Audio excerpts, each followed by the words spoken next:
Men are from Mars, women are from Venus, and though we may share a planet and many other similarities, our bodies function in some majorly different ways. In this video, we'll take a look at some of those differences unique to women. Women between the ages of 12 and 50 years old undergo a monthly cycle in which their uterus prepares for pregnancy. It prepares for a fertilized egg to settle and grow into a baby. If pregnancy does not occur, the lining breaks down and is expelled from the uterus. This is known as menstruation. The menstrual cycle usually lasts about 28 days. During this period, women undergo drastic hormonal fluctuations as well as physical discomforts such as abdominal cramps, headaches, backaches, and general nausea. This has led to it being colloquially referred to as the curse. The first stage of the cycle is menstruation and occurs if the egg has not been fertilized. This lasts between 3 to 7 days and is more commonly known as a period.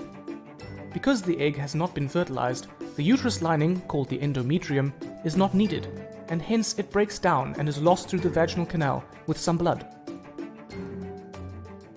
The next stage is known as ovulation, and is when the woman is most fertile. After menstruation, the lining of the uterus thickens up again in preparation for a fertilized egg, and inside the ovary, a follicle develops. At about 14 days into the cycle, an egg is released from the follicle in the ovaries, and fertilization could take place. If the egg is fertilized and embeds itself in the thick uterine lining, the lining is not shed, and thus menstruation does not occur, and the woman becomes pregnant. If it doesn't manage to embed, then the lining will break down and menstruation will occur and the cycle is repeated. The menstrual cycle is controlled by two main hormones, estrogen and progesterone. We met these hormones in this video. Estrogen is produced by the ovaries and causes the uterus lining, the endometrium, to thicken again after menstruation so that it is ready to receive an embryo.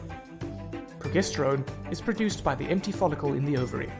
See how it is produced after the egg has been released and then drops off if the egg does not embed in the uterus or if the egg is unfertilized. But if the egg is fertilized and embeds, then progesterone levels stay high for the first 6.5 months of pregnancy.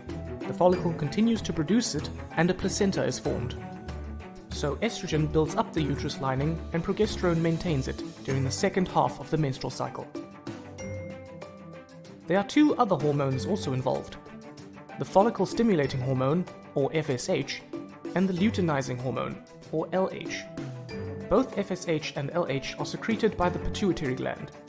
FSH causes the egg to mature in the ovary, and it also stimulates the ovaries to release estrogen.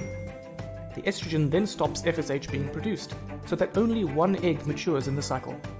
LH causes the mature egg to be released from the ovary and stimulates the release of progesterone. You may want to browse the internet to learn more about these hormones. So from this video, you should now have a better understanding of how the menstrual cycle works, how the main hormones estrogen and progesterone control it, and how a woman's body is affected by these drastic changes.